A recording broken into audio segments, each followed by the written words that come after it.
Thank you very much. This is something. Well, you know, we're down at crunch time, folks. We got to do it. We got to do it. Like at 5:30 today, you know where you're going to be, right? And watch out for dishonest stuff, because I'll tell you what, there's a lot of dishonesty with this. We just got to be careful. They have paper ballots. They have the whole deal going, paper ballots, right? So just watch out. If you see anything, let us know about it.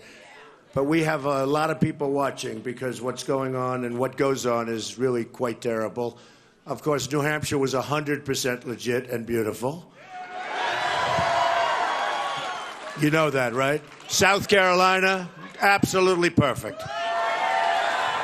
And hopefully by tonight we'll all be together. We'll say this one was absolutely perfect. You know, we have tremendous poll numbers here, but you never know. I mean, dishonesty can knock out a poll very quickly. And that's the only way we lose, in my opinion. That's the only way we lose. This is a great state. I employ a lot of people. I spent a lot of money here. Nobody else did. I have spent a tremendous amount of money in this state. And I'll tell you, I love it. I love it. You know what I did. I think I have the best hotel in the entire state. And it's so adjudged. And I love it, and I'm here a lot, and I have a lot of friends here, and these other guys, they're all gone. You know what? They made their little speech this morning, and they ran away. And you shouldn't be voting for people. It's like when I was with the folks from Arkansas, great place, and I said, Hillary and Bill Clinton abandoned you. How can you vote for them? How can you be with them? Arkansas, it's true. Well, these guys, they never abandoned you because they're never here. But they made a couple of speeches, and they're gone, and you'll never see them again, believe me. So that's it. But Trump, I'm going to be here with you all night, all night.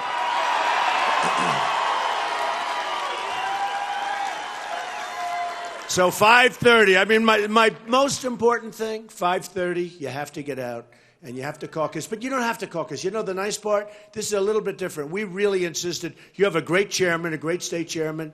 We really insisted, so important, that you go in, you can vote and leave. You don't have to sit around like a bunch of dopes. You can go in and you vote, you know, and you get out. Although you could go in, vote, put your thing in, and then watch that everything else is honest, okay? That's another way of doing it. Stick around for a little while. So, you know, a lot of things happened. A big poll just came out in the state of Ohio where Trump is leading by a lot, okay? Well, that's pretty good, right? So we're shaking things up. A poll just came out in Florida where Trump is leading by a lot. And I have a feeling Texas is going to be very good also, if you want to know the truth. Because Cruz has gone down a lot in the last few days. You see what... You know, when you hold up a Bible, and nobody loves the Bible more than I do, when you hold up a Bible, you don't then put it down and go around lying and doing a lot of things that are wrong. And I have to tell you, what he's been doing is terrible, and that he's been getting away with it. But now he hasn't been getting away with it, because yesterday he fired his director of communications, who I always thought was a decent guy. He's taking orders from Cruz, folks. I mean, give me a break. And, you know, he didn't report that he had big loans with Goldman Sachs or with Citibank. And he puts in his financial disclosure form, and he didn't, because he's Robin Hood. You know, he's going to help you with the banks. He's going to tell those banks what to do. He's going to be, believe me, folks, got 2 loans for $1 million, and he didn't put them down. He didn't disclose the loans, okay? No, well, think of it. And you would love to pay the interest rate. He had very favorable. They call it very favorable. How about like he's paying practically no interest, all right? Now, I know why he doesn't want that disclosed. We all know why he doesn't. But you got to be honest. You got to be honest. And we'll see. I mean, look, is that a correct statement? So we have to be careful, but I think we're going to win. I mean, I shouldn't say this because I know we're going to do well there. I've been to Texas many times. I have so many friends in Texas. They're all calling me. Mark Cuban actually gave us the Dallas Mavericks arena. And he gave it to us on a Thursday, and by Monday it was like, you had to see that place, 21,000 people. It was the most incredible evening. But we've had 35,000. We've had 20,000s all the time. We have by far the biggest crowd. Look at this room. Now, the press won't show it. The press will show these few people back here, right? The press? No. The press isn't going to show this. The press isn't going to show that corner. They are the most dishonest. No, they're really dishonest people. They are disgusting, I'll tell you. No, they're the most dishonest. They're probably worse than Cruz, but not much. Well, you know, it's sort of funny how they tell you what to do. You know, like they're great, like they know. The New York Times, which is, forget it. I call it the failing New York Times. They buy a building, and they have a building in New York. They sell it for $125 million or so, right? Few years later, guy sells it for $525 million. And then they tell you what to do. They buy the Boston Globe for $1.3 billion. They sell it for $1. And then they write an editorial where they tell you how to run your life. Give me a break. And actually, if you think of it, I know why I get bad treatment in the New York Times, because it's owned by Mexico. I don't know if you know. A rich guy in Mexico actually has power at the New York Times. I wonder why they don't like us. You know, I just wonder.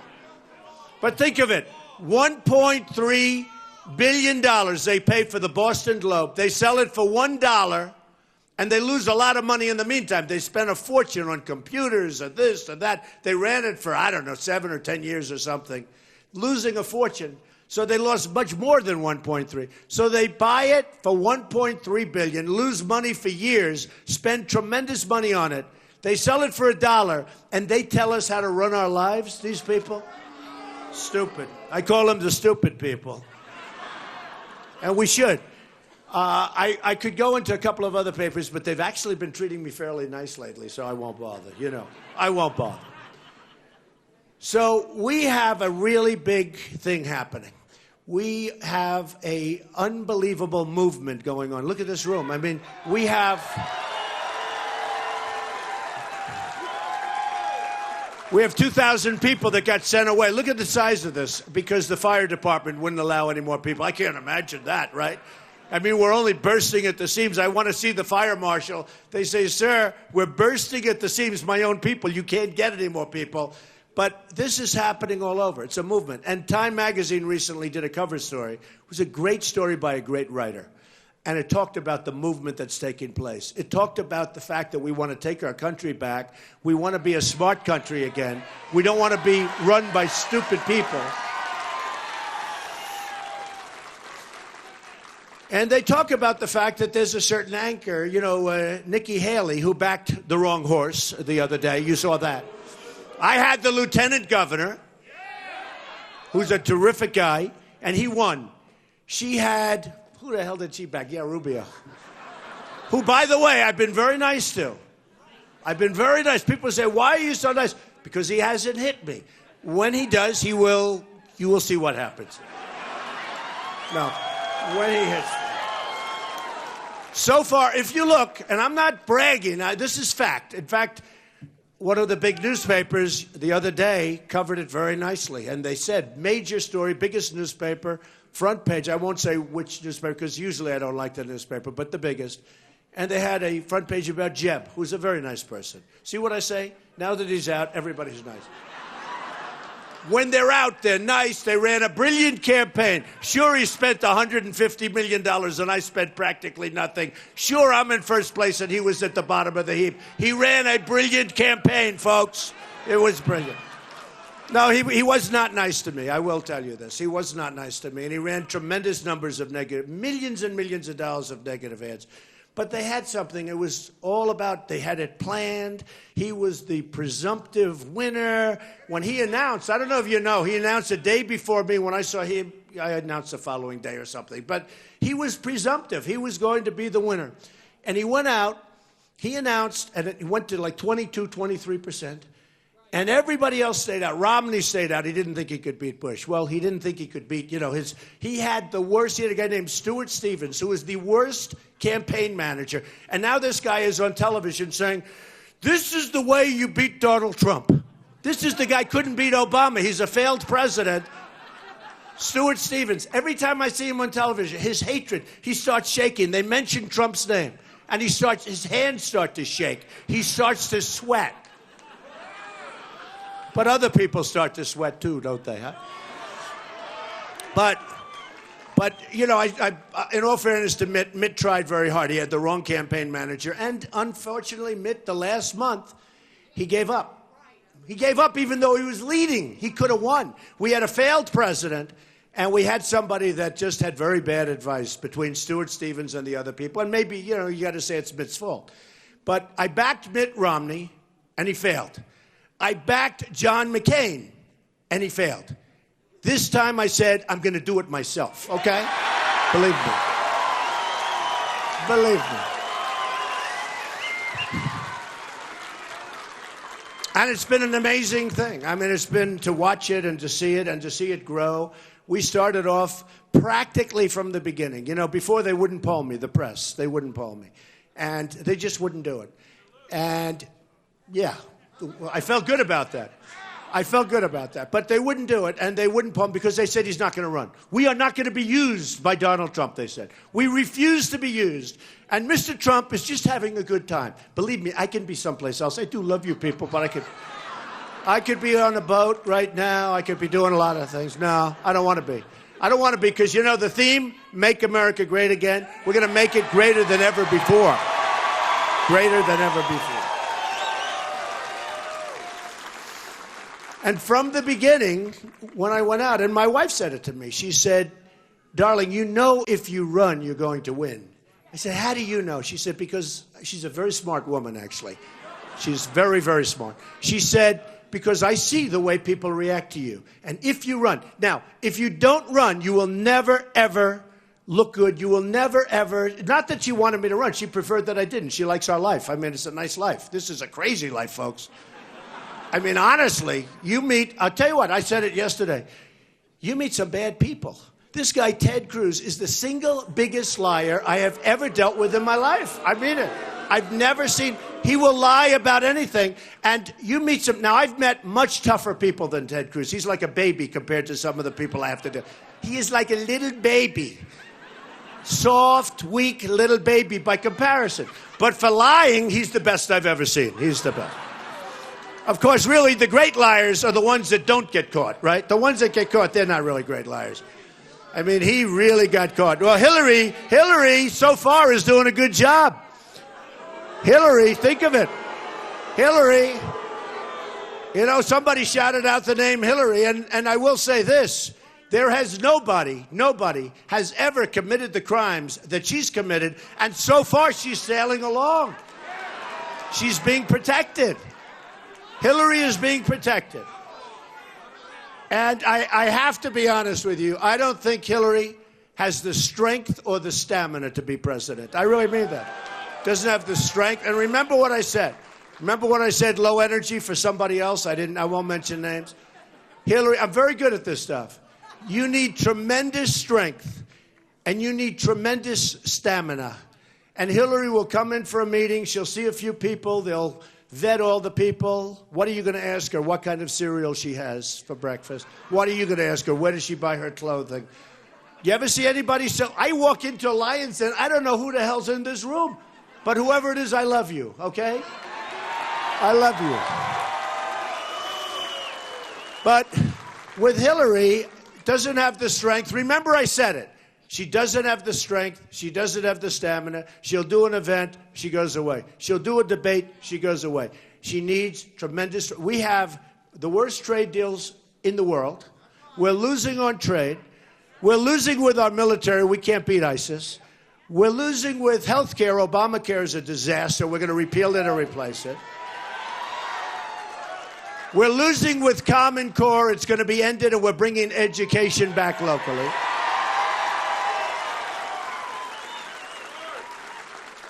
We're losing with Big League, with the border. And we're going to build a wall, and Mexico's going to pay for the wall. That's right. We're building a wall. And, you know, we have, even beyond the wall, we have great, great people at the border. We have Border Patrol people. They would call me up, and they call me now. I have friends now. They're like my friends. They're great people. They want to do their job. They're told to stand back. They're all set. They have the uniforms. They have the whole deal. Stand back, and people walk right in front of them. They don't want that. They called me. Could you come down? Could we show you what's happening? We have people pouring through the border. They're not supposed to be here. And we're going to let people come into our country, but they're going to come in legally. They're going to come in legally. And we are going to build the wall. And the wall is going to be a beautiful wall. It's going to be a very tall wall, much taller than this very low ceiling, believe me. It's going to be a wall that if you get up there, you're not going to want to come down. It's going to be like, can you send a crane to get this poor gentleman down? And we're going to stop drugs, and we're going to stop all of the problems that are pouring into our country. And the Pope was terrific, but he heard one side of the story. The following day, he couldn't have been nicer, but he heard the officials from Mexico, who I respect. They're smarter and they're sharper than our leader, if you call him a leader. I don't call him a leader. But he calls in Iran. He said, I spoke with the supreme leader. Give me a break, the supreme leader. He's not the supreme leader for us, I can tell you that. But if you look at it, we're going to have a wall, and it's going to be a great wall, and it's going to work. You know, if you look at the kind of damage being done to this country between the crime and the drugs that are pouring in, and the economic development, by the way, because they're taking jobs of American citizens. Now, when we need extra people, we'll work it out. When they come in, they go back. They come in, they go back. The grape industry is an example. I don't want to hurt an industry. We're going to make our businesses stronger, better than ever. We're lowering taxes for business, big league. We're going to make us, we pay the highest taxes in the world. I don't know if you know that. Pfizer is leaving our country now because the taxes are so high and because they can't get their money. They have billions of dollars offshore. We have $2.5 trillion in different countries. Our countries, we can't get it. All these countries have our money. Now, the Democrats agree that it should come back. The Republicans agree that it should come back. We have a leader that can't put them into a room and let's make a deal, right? Do you know how easy that is? So companies are leaving for taxes. They're also leaving for something that never happened. They're leaving to get their money because they can't bring their money back into the country. And to have that money back in is so good. It's so good. They'll use it for things. They'll do things. They'll set up new companies. They'll do it. $2.5 trillion. I happen to think it's double that number. The government's reporting $2.5 trillion. You know how much $2.5 trillion is? And Carl Icahn, who endorsed me, a great business leader, and many of the business leaders, we're going to have them negotiating our trade deals because our trade deals are a disaster. Our trade deals are a disaster. What's going on with trade is so sad when you look at it. China, we have a trade deficit with China of $500 billion a year. $500 billion. And they treat us like they don't have any respect for us, none. And they come to the country, and Obama gives them a state dinner. I'm not doing state dinners for these people. I'm doing state dinners for people that treat us properly. Now they're building in the South China Sea, they're building a massive military fort with landing strips and everything else. Total violation of everything. Not supposed to be doing it. They have no respect for our president. They have really no respect for our country anymore. And I like the Chinese. Look, the biggest bank in the world is my tenant in New York, all right? I sold millions and tens of millions of dollars worth of condos to Chinese people. I own the Bank of America, building a big chunk of it, a big chunk in San Francisco, 1290 Avenue of the Americas in Manhattan. Got it through Chinese. The Chinese are fine. But they can't even believe. I have a lot of friends from China. They actually say to me, we can't believe we get away with it. They devalue their currency. They say it. Now, they never thought I'd be running for president, so.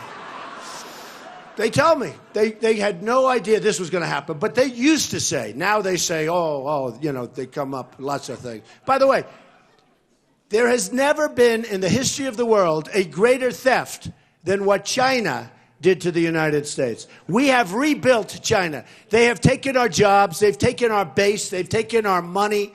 They've taken everything.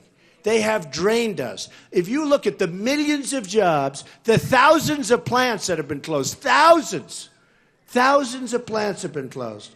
And you want to do business in China, you can't. You try sending something into China, you're going to sell. I have a friend, he's a manufacturer, he's great, really good. He said it's impossible to get his product in China. And when he does, they charge him tax.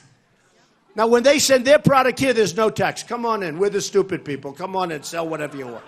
Right? And then I'll have people like some of the so-called conservatives. I'm conservative, folks, just so you know.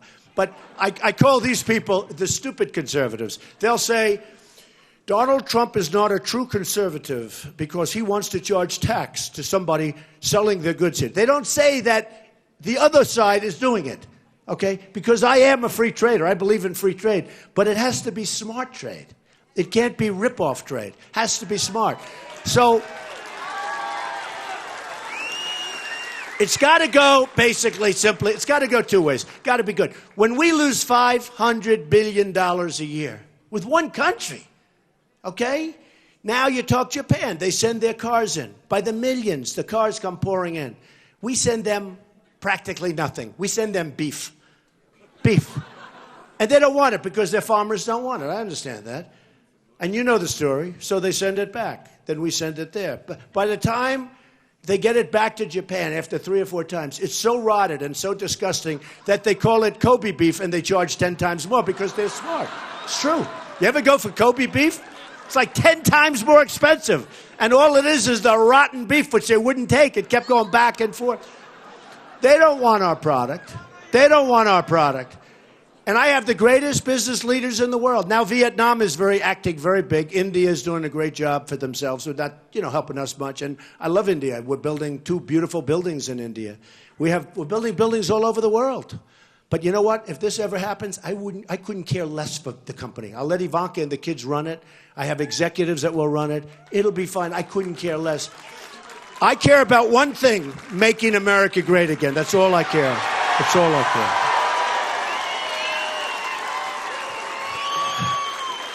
And by the way, speaking of that, something that I don't get credit for, and I should get credit, and was covered so inaccurately by the New York Times. They said, the Times, the stupid newspaper, they're so stupid. They're so vicious. They said, Donald Trump is not getting money from Wall Street. We checked Wall. I don't accept money from Wall Street. I can't get money from Wall Street. I'm self-funding my campaign other than the little contribution. But they write an article, and they know what they're saying. They know what they're doing. They're stupid, but they're not that stupid. They're saying, Donald Trump, we checked, gets no money from Wall Street. Well, that's a good thing, right?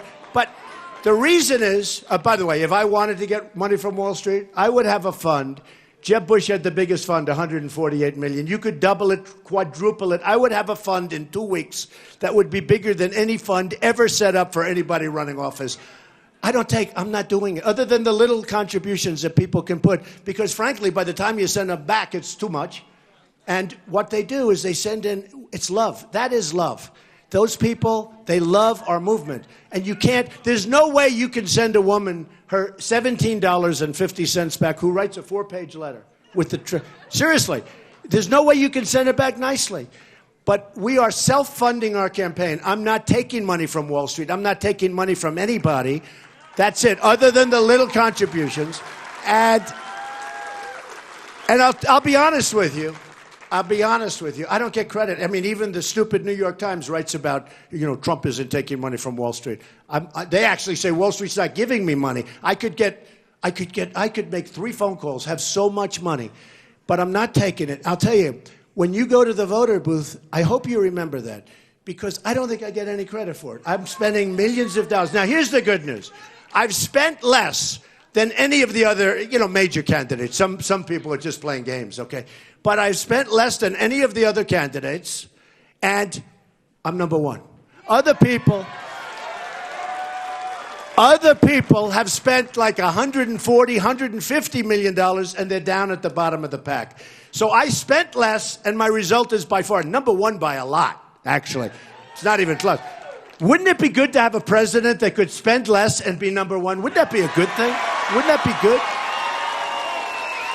Be so good. It would be so good. And that's what's going to happen. In education, the top 30 countries, we're number 30 in the world. Okay? We're number 30 in the world. You have countries that you never even heard of that are doing better than us. But we're number 1 in the world in cost per pupil. And number 2 is so far back, you don't even call it number 2. So we're number 1 in the world in cost per pupil, and we're number 30. We're at the bottom of the pack. You have Norway, Sweden, Denmark, China, many other countries. We're number 30. Wouldn't it be nice if we could change that so that even if we're not in the top 5, where we spend less money, which, by the way, getting rid of Common Core will save a tremendous amount of money, and you'll have better education. You'll have better education. Another thing we're going to do is we're going to really protect your Second Amendment, okay? And you have... Just so you know, there's an assault on the Second Amendment, and there's an assault on Christianity, folks. Just believe me. We are being assaulted, and there's an assault. We've had tremendous backing. Jerry Falwell Jr., Reverend and Pastor Jeffress, who's great. He's on television all the time. He said, he's got a better way of saying it than this, but I'll sort of paraphrase. He says, Donald Trump may not be perfect, but the evangelicals, Christians, they really want protection, and he's the best for that. They want leadership, and he's the best for that. By the way, I happen to be Protestant, just in case there was any question. But Presbyterian, to be exact. Any Presbyterians in the audience? Any Presbyterians? That's good. Aren't too many, not too many left. I don't know. Where are my Presbyterians, okay? But Pastor Jeffress is a great guy. And I never met him when he was doing this, but he'd say, the evangelicals are very, very smart people. And they had a choice years ago. And I'll tell you, Jerry Falwell says this, that his father, who was an incredible guy, he said the greatest compliment. He said, Donald Trump reminds me so much of my father. What they built with Liberty University is incredible. And he said, my father took a lot of heat years ago because he wouldn't back Jimmy Carter, who could quote every verse in the Bible, but he did back Ronald Reagan very strongly, who couldn't do that, but he ended up being a great and strong president. And he said, that's what we want. That's what we want. So, having their backing is great. Having Sarah Palin's backing is fantastic. She's been so great. She's been so great. And we have the backing of a very tough man on the border, right, Sheriff Joe? When Sheriff Joe backs you, you immediately know you have won the fight on the border. That I can tell you. Nobody tougher than Sheriff Joe. But we've got to be tough. We've got to be smart. When I went down on June 16th, I came down the escalator, which takes guts, believe me. It was a rough thing. To consider doing this was rough because you don't know. You're going to make a fool out of yourself. You've never done it before. I've never been a politician. I've been a jobs producer. I will be, by the way, the greatest jobs-producing president that God ever created. That I can tell you. I will produce jobs. We're going to bring our jobs back from China. We're going to bring our jobs back from all these places that have been taking our jobs. We are going to bring them back from Mexico. Mexico, again, I don't blame the Mexican leadership at all. Although there was one gentleman, you know the story. He gave a news conference saying, we will not pay for the wall. Right? He said that. I said, nobody asked him. Who asked him? Right? It's Calderon. Calderon. Don't know him. Never met him. He said, please tell Mr. Trump we will not pay for the wall. Just so you understand, we had a trade deficit last year with Mexico, $58 billion. The wall's going to cost $10 to $12 billion. Peanuts. They will pay for the wall. These politicians come up to me and they say, you really can't build a wall. This was a while ago. They said, you really can't build a wall. I said, of course you can. The Great Wall of China, 13,000 miles. We need 1,000, right? So they come up. Then all of a sudden, last week, my wife comes up to me. She said, darling, I don't believe it. Ted Cruz is on television. He said, we will build a wall. Okay?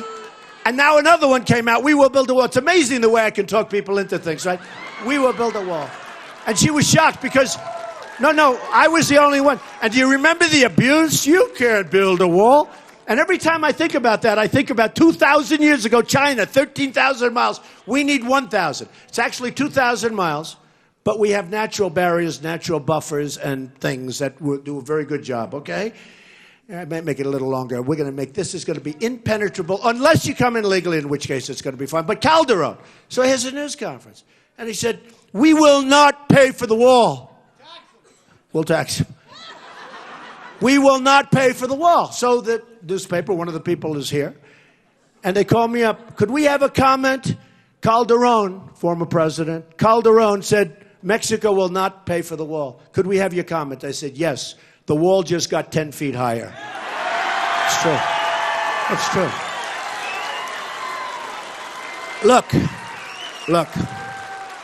In all fairness, we'll end up having a very good relationship with Mexico. We're going to end up to be fine with Mexico. But they're taking advantage of us. Everybody's taking advantage of us. We have incompetent leadership. We have incompetent people.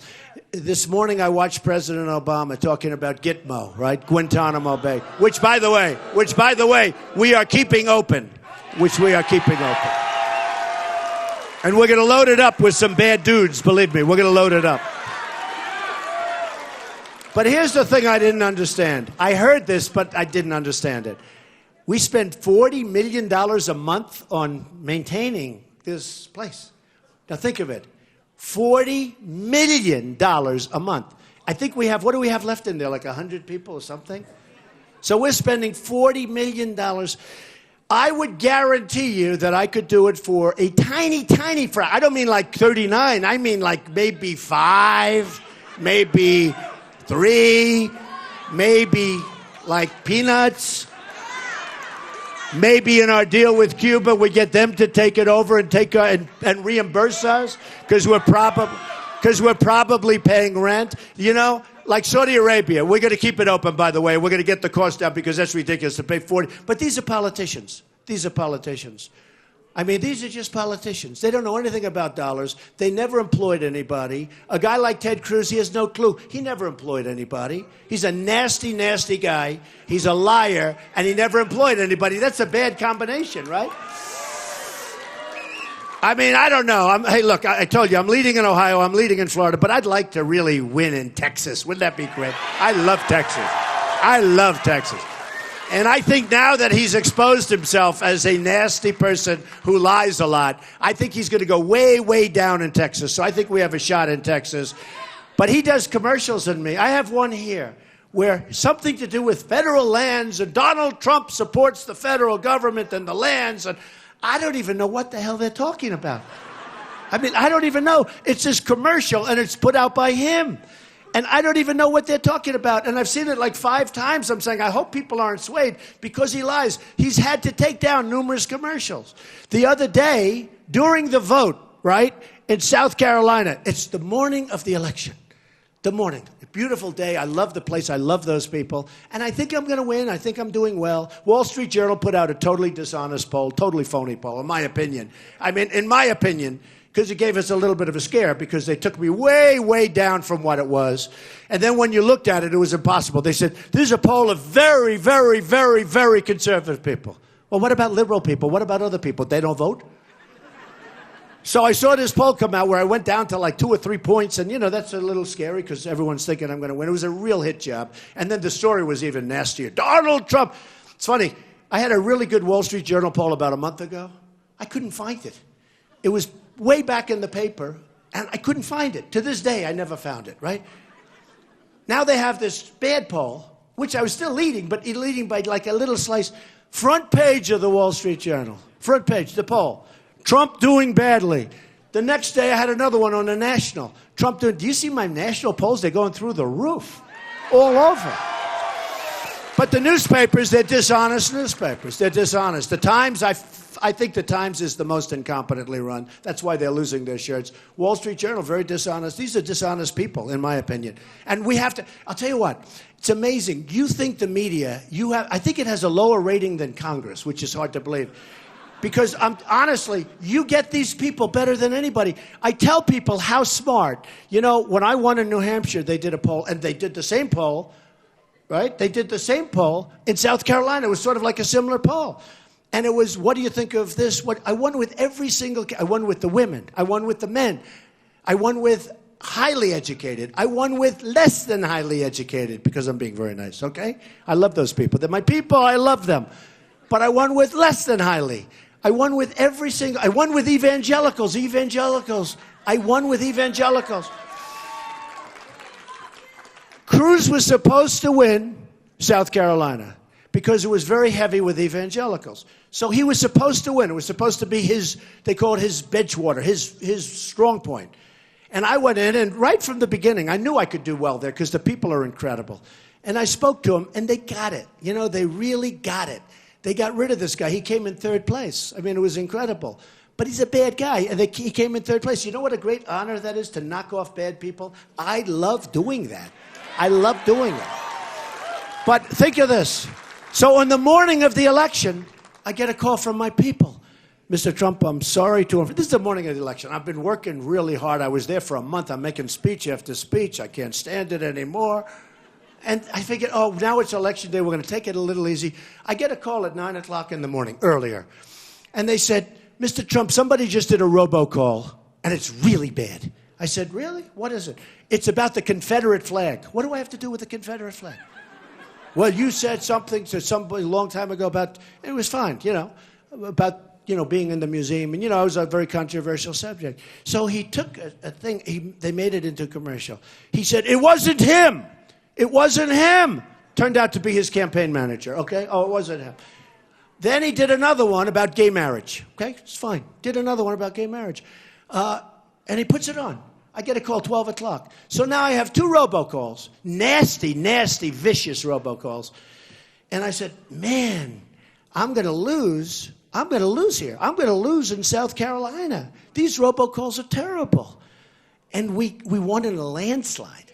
We won in a landslide.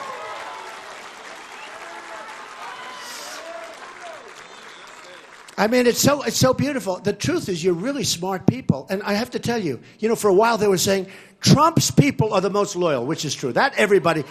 No. Even the really dishonest press, even I was going to say a word, I won't say it, okay? Even the really dishonest press says Trump's people are the most incredible. I mean, I had a rating, 68% would not leave under any circumstances. I think that means murder. I think it means anything, okay? And the rest, I think I got up to 92, which was like, will probably never leave. You know, like these incredible. Other guys are at 10%. I mean, they'll leave if you sneeze, they'll leave. They don't like the way you sneeze. My people, I love you people. Look at you. I love you. I love you. My people are the most loyal. But, you know, they like to say, though, I see it all the time on television, because let me tell you, you're smart.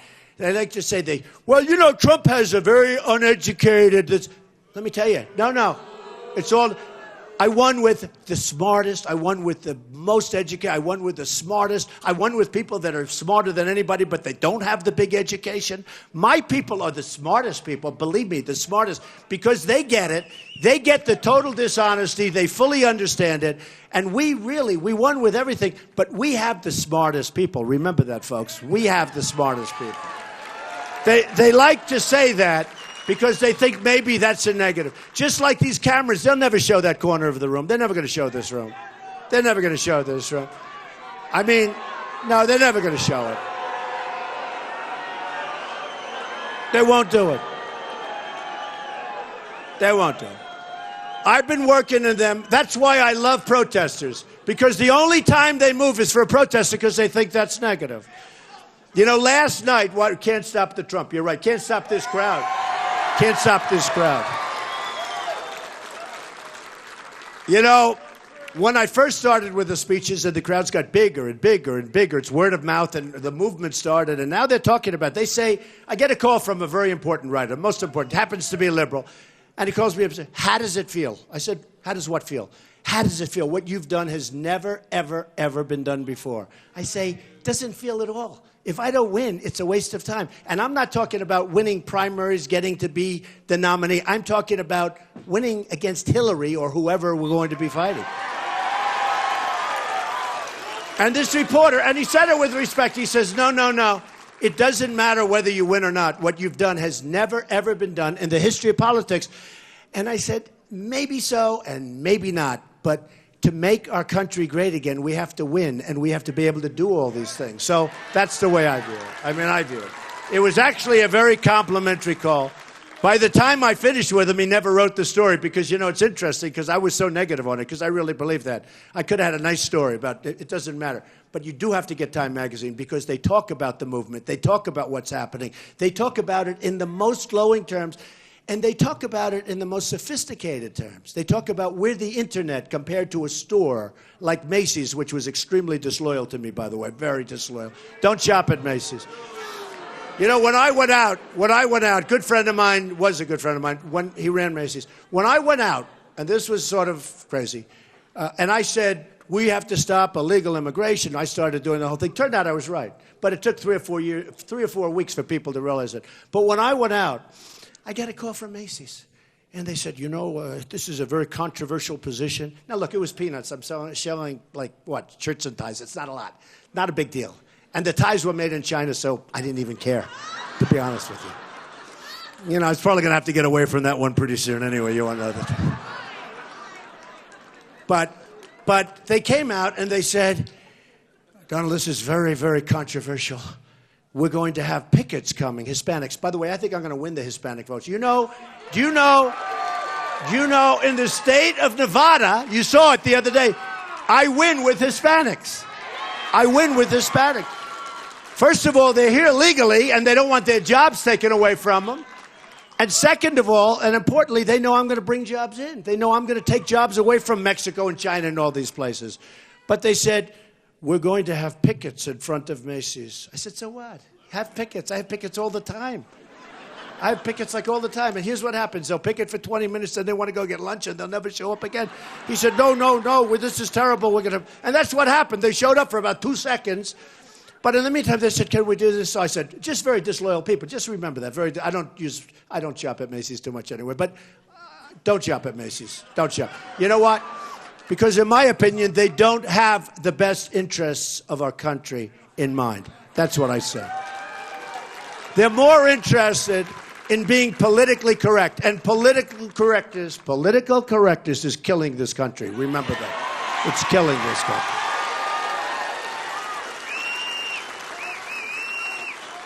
So, and I told you before about Christianity, we are going to be saying at Christmas, very soon after I get in, we're going to be saying Merry Christmas again. We don't say it anymore. Merry Christmas again.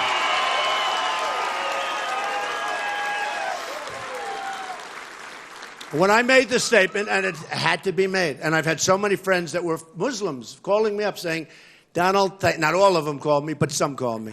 Some very, very successful ones called me. They said, Donald, you've done us all a big favor because it's something that has to be talked about.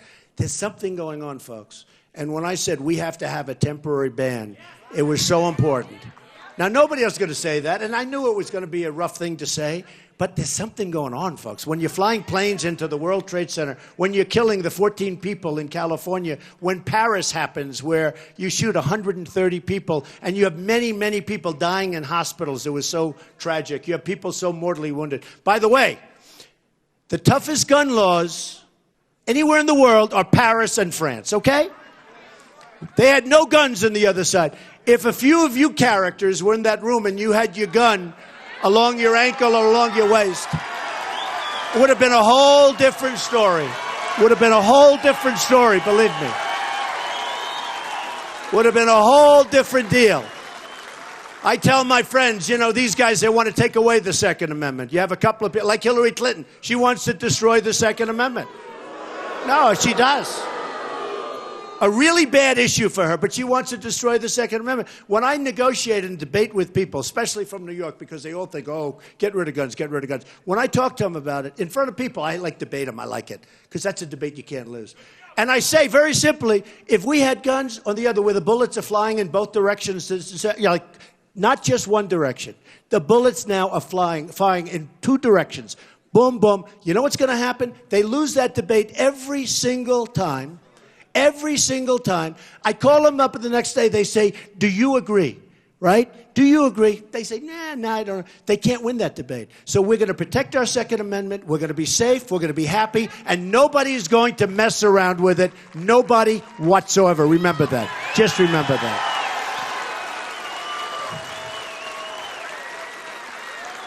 So the other day, something very bad happened. And it's peanuts compared to others, but it was very bad. To me, it hit a nerve, because I buy the product, right? I buy it. You know what it is. Come on. Carrier, right?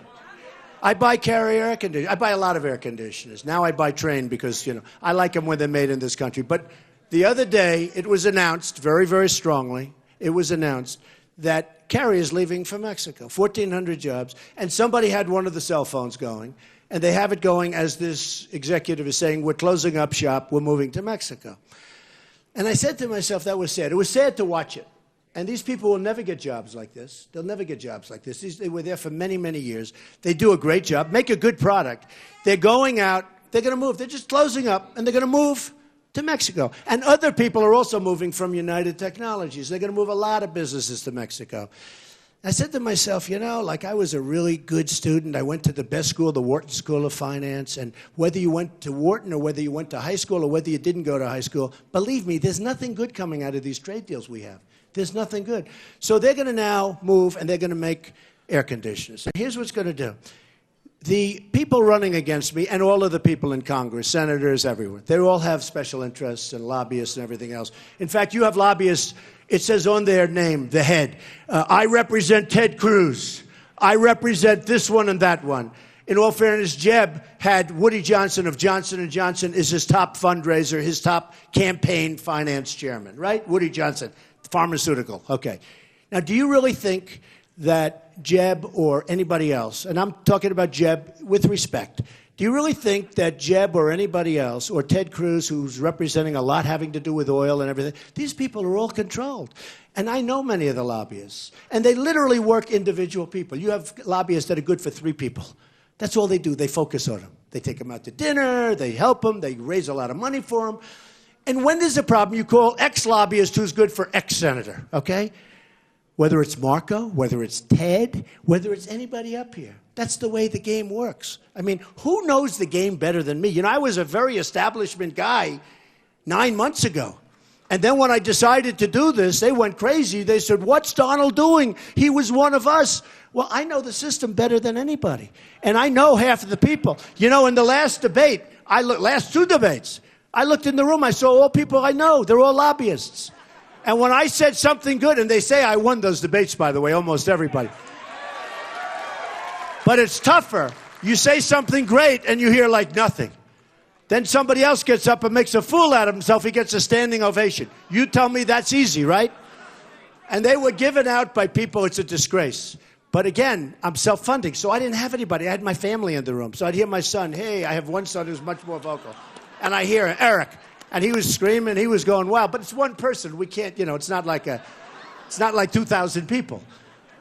But we have to change our system, folks. And we have to do it, and we have to get it done, and we have to get it done fast. Here's the story.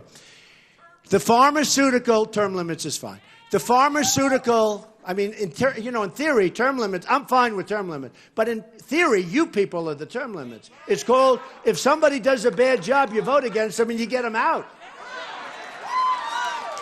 But where that's hard, in all fairness, is when, pharmaceuticals gives guys millions of dollars and lumber and they have everything.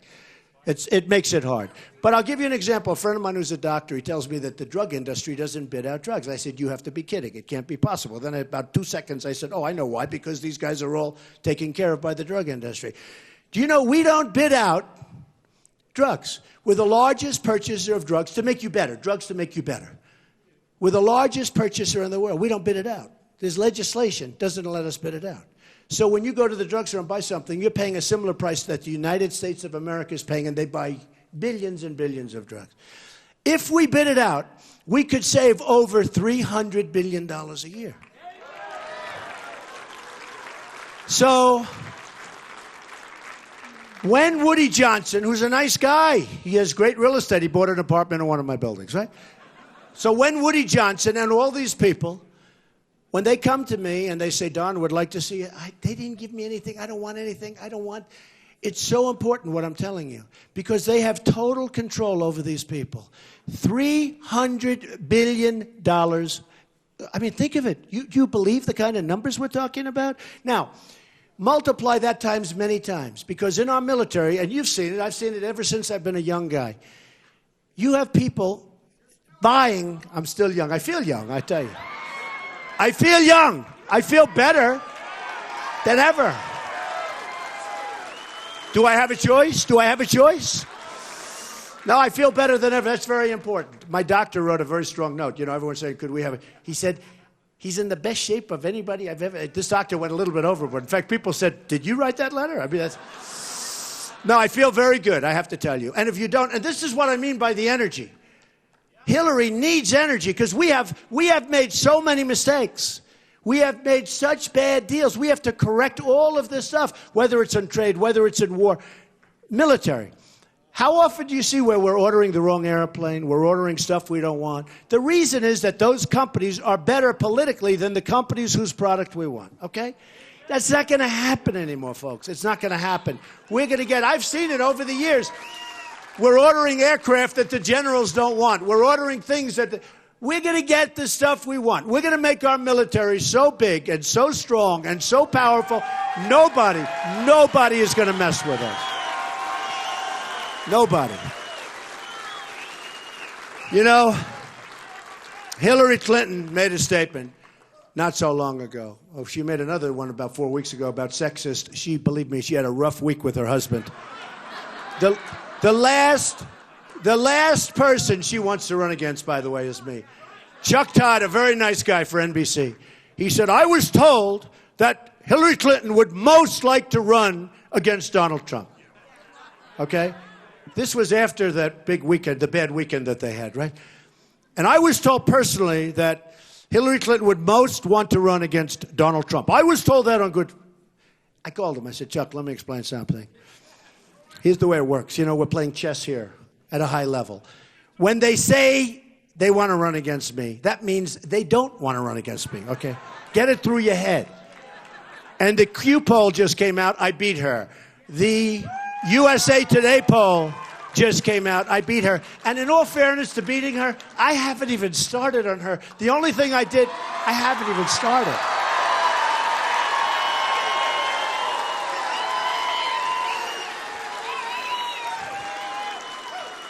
I mean, look at what we did together, because I'm like a messenger. We're all together, folks. This is our deal.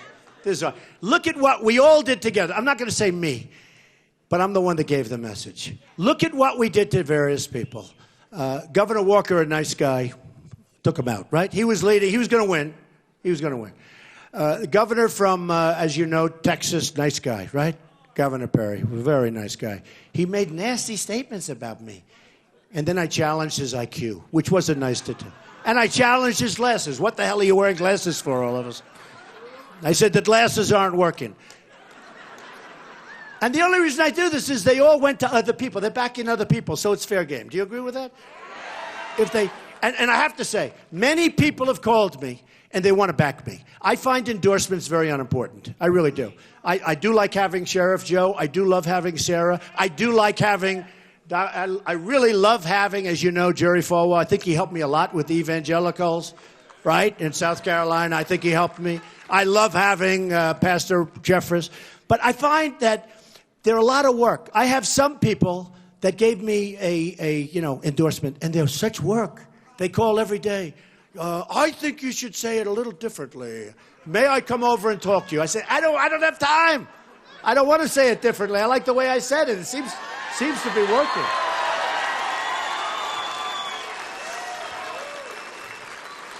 But think of what we have done. So Walker was going to win. He's gone. Jeb was going to win. Jeb was going to win. Hey, Jeb is gone. He forgot three words, according to, I'll say it, the New York Times. 3 words. Donald John Trump. He forgot. He had everything else going. He had everything going. And the reason I tell you, I did call him to wish him the best. He didn't take my call. That's not nice. That's not nice, right? That was very insulting, right? Actually, I was betting. I said 50-50, he doesn't take the call. It's not that he didn't take it. I think it was nice in that he just didn't call back. Maybe he did, we didn't get the return call. But think of it. Jeb's a nice person. He really is.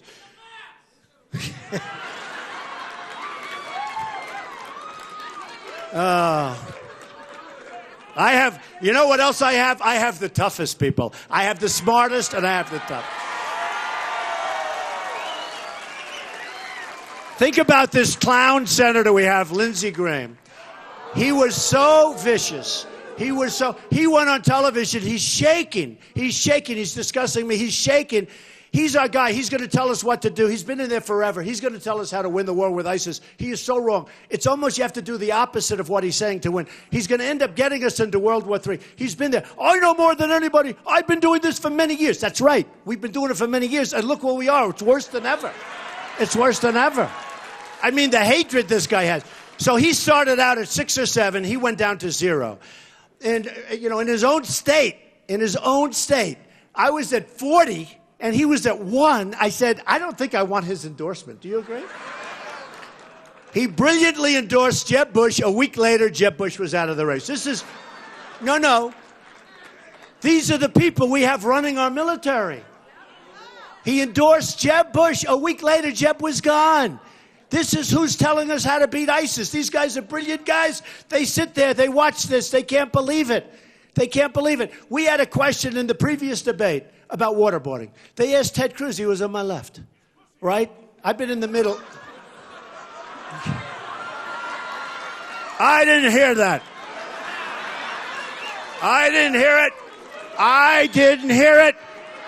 But it could have been foul, so I'm doing this for the press.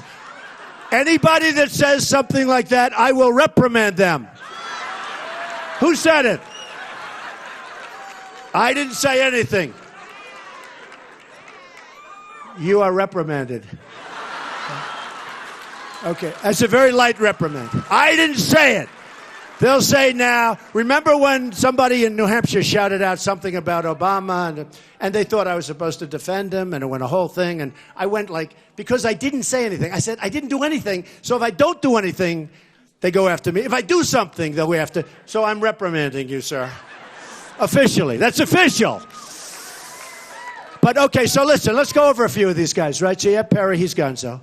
And every one of them who attacked me, everyone. And now I'm watching television. It's sort of weird. I'm watching CNN. I'm watching Fox. I'm watching MSNBC. They've been treating me really great. I got to tell you, I guess their ratings go very good when they put me on this. But I have to tell you, so I'm watching, and they're saying, they're afraid to attack Donald Trump. They're afraid. He has made mincemeat out of everybody that's attacked him. He has absolutely destroyed everybody. It's been horrible. It's horrible. What he did to Jeb Bush, what he did to Governor Perry, what he did to all of these people, they're all afraid of him. And I said to myself, isn't that the kind of guy we want for president? Right?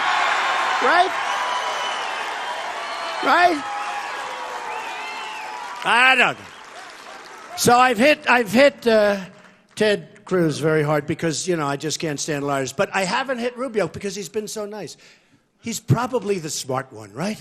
I can't, I tell everybody, I like counterpunching because I'm basically a fair person. So I like counterpunching. And the counterpunching is fun. I'd rather go in early and boom. Militarily, we have to do something. We're going to get rid of ISIS so fast, folks. Boom.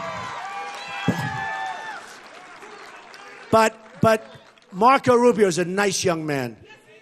Right? Nice young man. I can't hit him. No, he hasn't hit me. No. He has not hit me. I'm treating him nicely. When he hits me, is he going to be hit?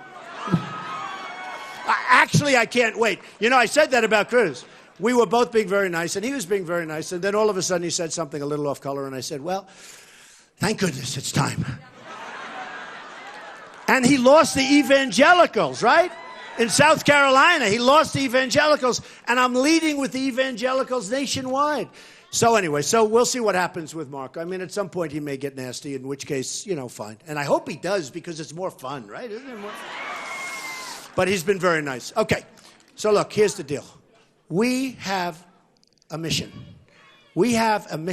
It's so important. You have to today at 5:30. You have to get over there, no matter what you're doing. And I'm not going to be cute. A lot of times I'll say, if your wife left you, if you're dying, if you're feeling horrible. I'm not going to play games. I'm serious. You have to get out. You have to go caucus. And to put it in our language, you have to go vote, essentially, okay? You have to go. Keep your eyes out for dishonest stuff. Report it to the police if you see anything, because the police are great, and the police love Trump. I have so many endorsements. Even the guys outside. Where are the police? They love Trump. And I love the police. The police are treated not fairly, folks. You'll have one bad act out of millions of acts, and it ends up being on network television for 2 weeks. The police, we really have to pay them thanks. They have been amazing. But report them. If you see something going on that's fishy with the paper ballots, report them to the police, and they'll take care of it, believe me. But I just want to thank everybody. We're going to do something that's so great. We're going to start winning again. We're going to win on trade. We're going to win with the military. We're going to knock out ISIS fast. We're going to win at the border. We're going to win in so many different ways. We're going to win with education. We're going to win with health care. We're going to knock out Obamacare. We're going to come up with something so much better, so much less expensive. You're going to be so proud of it. You're not going to be giving it up. You're going to be rushing to get it. We are going to do so well, and we're going to win, win, win again, and we're going to make America great. So get out there today. I love you. I love you, folks. I love you. Thank you.